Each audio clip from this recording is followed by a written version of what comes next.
चलो problem one now right the format लिहून घ्या. In the books of Raj Dilip cost sheet direct expense arrow mark किया है 3 मतलब 3 लाइन छोड़ना है. Prime cost indirect expense 1 line सोडायची आहे. Work cost administrative expense 1 line. चलो फॉर्मेट कॉपी करून घ्या. Copy the format. चलो वंस अगेन जहाँ एरो करके 3 बोला है तो वहाँ 3 लाइन छोड़ना है. 1 बोला है तो 1 लाइन छोड़ना है. आगे का फॉर्मेट कंटिन्यू कर दो. फॉर्मेट एरो मार्क करके 1 बोला है तो 1 लाइन छोड़ना है. चलो ये फॉर्मेट बनाने के बाद now see the sum. This is your sum. Direct material 35,000, administrative expense 12,000, direct expenses 31,000, direct wages 10,000, sales 1,45,000, factory overheads 5,000, selling and distribution 4,500, unit produce and sold 5,000. मतलब हम लोग ने 5,000 यूनिट्स बनाया और 5,000 यूनिट्स हम लोग ने सोल्ड किया. Okay now going to the further. पहला हम लोग का डायरेक्ट मटेरियल था. चलो लिखो डायरेक्ट मटेरियल.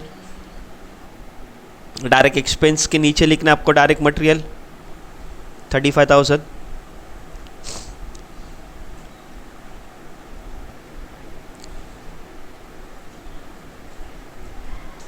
एडमिनिस्ट्रेटिव एक्सपेंस के सामने लिखना है.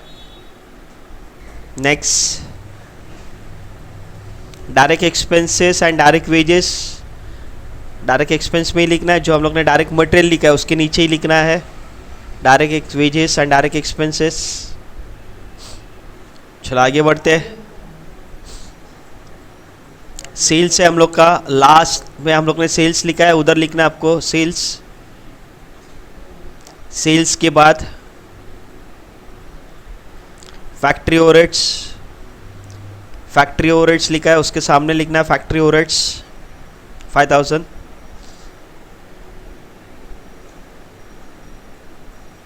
Selling and distribution expenses. Cost of goods sold के नीचे आपको लिखना है सेलिंग एंड डिस्ट्रीब्यूशन एक्सपेंसेस. अभी यूनिट प्रोड्यूस एंड सोल्ड उसका हम लोग का बाद में यूज़ होगा. क्या होगा मैं बताता हूँ. चलो अभी नीचे देखो आपके फॉर्मेट में हम लोग ने सब कुछ लिखा है. नाउ सी हियर बराबर है 35, 10 और 31 बराबर ना. तो ये आपका 35,000 कैसे आ गया. जो हम लोग का 35,000 को मैंने क्या किया 5,000 से डिवाइड किया. 10,000 को मैंने किससे डिवाइड किया 5 को. मतलब जितने भी यूनिट प्रोड्यूस और सोल्ड है वो 5,000 से आप अमाउंट को क्या करते जाओगे डिवाइड करते जाओगे तो आपका पर यूनिट आएगा. मतलब every amount is divide by 5,000. क्यों 5,000 क्योंकि यूनिट प्रोड्यूस एंड सोल्ड हम लोग का 5,000 इसके लिए. चलो ये तीनों को प्लस करके लिख दो. प्राइम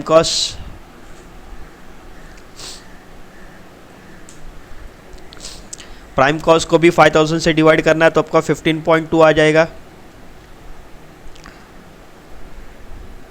अब यहाँ देखो फैक्ट्री ओवरहेड्स 5,000, 76,000 प्लस 5,000 आपका 81 आ गया. 81 को भी हम लोग ने 5,000 से डिवाइड किया तो 16.2. सेम एडमिनिस्ट्रेटिव 12,000 को भी मैंने 5 से डिवाइड किया तो 2.4. 81 में 12,000 प्लस किया मैंने तो 93,000. That is your cost of production. 93,000 को भी हम लोग ने 18.60 आ गया 5,000 से डिवाइड किया तो. कॉस्ट ऑफ गुड्स सोल्ड वैसे ही लिखेंगे 93. फिर सेलिंग एंड डिस्ट्रीब्यूशन 4,500. 93,000 में 4,500 मैंने प्लस किया तो आ गया 97,500.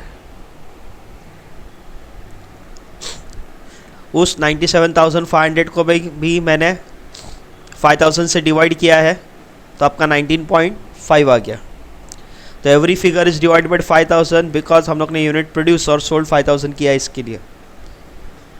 अब सेल्स 1,45,000 में से 97,500 माइनस किया तो मुझको प्रॉफिट का फिगर मिला. वंस अगेन 1,45,000 में से मैंने क्या माइनस किया, 97,500 माइनस किया, तो मुझको प्रॉफिट मिला दैट इज़ 47,500, और 47,500 को भी मैंने 5,000 से डिवाइड किया तो 9.50।